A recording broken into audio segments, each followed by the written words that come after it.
Hey guys, brand good morning. So second day here in Camiguin, and this time pupunta tayo ulit sa White Island. So tara, let's go.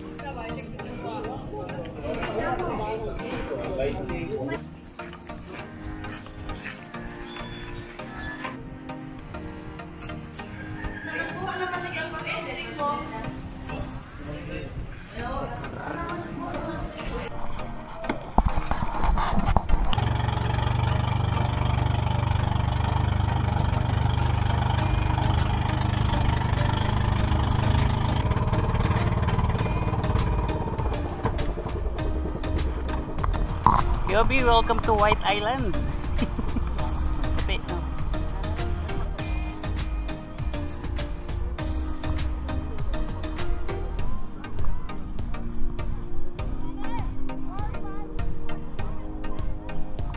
Obi!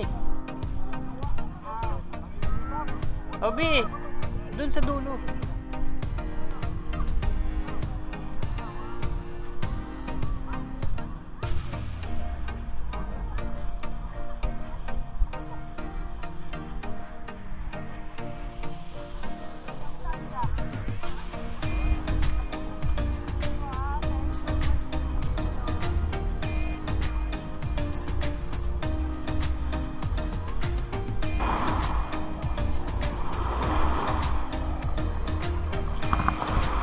Sarap!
Ano, sulit?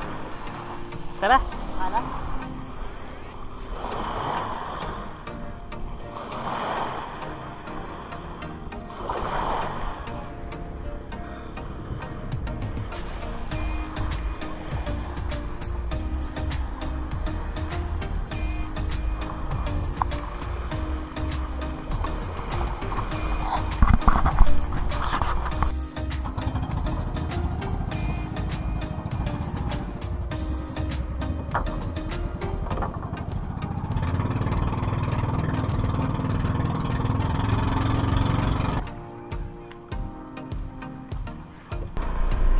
Ayan guys, okay na tayo sa White Island. So next destination naman, sa Chico. So ayun nga guys, no, like before, kung gusto nyo makatipid, magantay lang kayo dyan sa pier, sa tourism, no, sasabay nila kayo para ma-maximize yung 4 packs na kailangan para sa tour. Pero kung may budget naman kayo and gusto nyo na private, pwede naman. Pero kami kasi nagtitipid, no? Kaya ayun, naghintay pa kami ng 2 packs. So tara, next stop natin na yung Ardent Hot Spring. Ayun guys, may signage. So tara, sundan lang natin to. Let's go. And guys, gamit lang tayo ng Google Maps and sundan lang natin yung mga signage.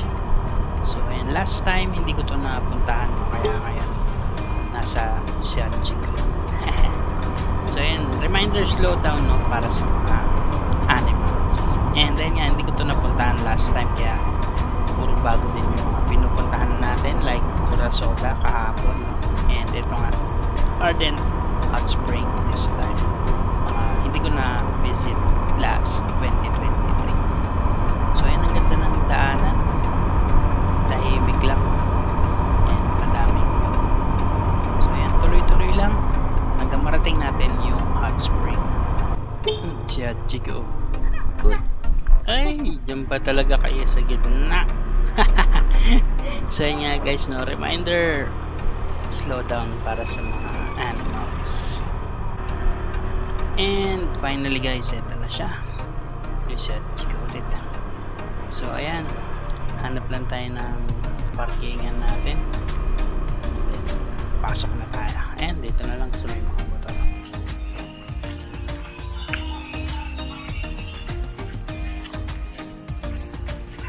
Hey guys, welcome dito sa Ardent Ibok-Ibok Hot Spring. So yung entrance dito ay 50 pesos per head.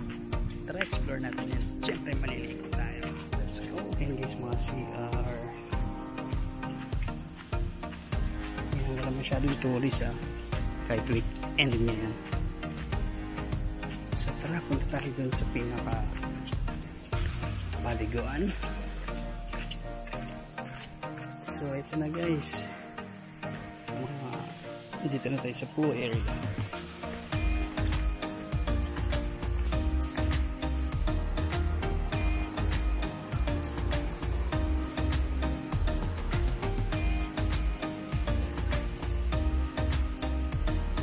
So ito guys, nandito na tayo sa pinakadulo, no? And dun galing yung tubig, no? Siguro sa bulkan. And ito, yan, QOB. Tapos pababa. Yung gitna guys sa may tulay, yun daw yung malalim ng 6 feet. So ayan, enjoy natin to. Tara, maligo tayo.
Guys, kota-kota na tayo dito sa Ardent Hot Spring.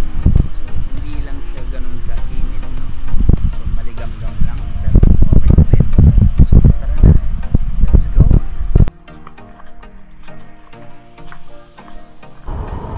So ayun guys, pabalik na tayo sa bahay natin. And sadly, it's check out time. Guys, dito na tayo ulit sa bahay natin sa Knights Apple Inn. So tara na, ligo. And guys, that's it for our Camiguin trip, no? Very quick lang. Pinasya lang natin na mabilis si Kuya Ombi. So ayan, bago tayo umalis, kakain muna tayo. Hanap tayong kainin. Ayun, tara.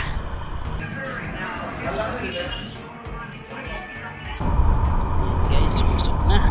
Tara, tuloy tayo. So daanan muna natin yung ibang mga picturean, kagaya malaking Lensmaness, tsaka pinaka-sign ng tamang. Sulit na din yung 2 days 1 night natin guys, kasi medyo madami na din tayong napuntahan. Maliit lang naman kung Camiguin guys, kayang-kayang iluto ng half day. Ayan na guys yung Jollibee, sa tapat niyan yung pinaka-sign ng Camiguin. So picture lang tayo niyan saglit. Sayang hindi ko napakita yung iba kay Kuya Ovid kasi yung time natin. Ayan na, picture muna tayo dito saglit. Ayan guys, tuloy na tayo ulit and may nakita akong halo-halo dito. So sobrang init, tara palamig muna tayo saglit. Eto na guys, halo-halo muna tayo, tanggal init. Ayan, dalawa si Obi. Masaya na naman. Eto na guys, this is it, uwian na, babalik na tayo sa port. So let's go. Medyo nakakabitin lang guys kasi 2 days 1 night lang. Actually hindi nga 2 days eh, parang half lang, first and second. So ayan, enjoy natin yung view dito sa coastal road. And ayun nga, last 2023 yung punta ko ay Camiguin, tapos nagpunta ako ng Bohol. This time naman from Camiguin pupunta naman tayo na Surigao. So ayan, medyo naiba pero masaya pa rin. So ayan, enjoy natin yung view. Aalis na naman tayo dito sa Camiguin. Ideally guys, mas maganda yung 3 days and 2 nights para makapag Nandigi Island and makapag-post like last time. And ito na yung paborito kong part pag pauwi dito sa pataas na. So yun sa baba yung may magandang view na, pero one way lang yun. Kaya ito yung araw, ganda rin. And one way lang din guys. So ayan, balik na tayo ng port. So parang half day nga lang din today. Tapos kahapon naman half day lang din kasi yung first half ay papunta. Tanghali na tayo start technical. And dito naman morning till noon, tapos tanghali uwi yan. So parang half lang talaga. Yan na, pababa naman to guys. Tapos dire-diretso na tayo hanggang port. And ito guys, malapit na tayo sa port. Ayan, one last look dito sa area na to. And susoli na natin yung motor. So kung naghahanap kayo guys ng motorcycle for rent, contact nyo si Kuya King, nasa description below. Twice ko na siyang nakadeal and sobrang bad. Yeah, highly recommended. So ayun na yung port, tanaw na din dito. And iniintay niya na tayo. So ayan, bye bye na ulit sa Camiguin. Balik na lang tayo next time. Eto na guys, nandito na tayo sa may tapat ng port. Meet na natin si Kuya King and solid na natin itong motor. Alright.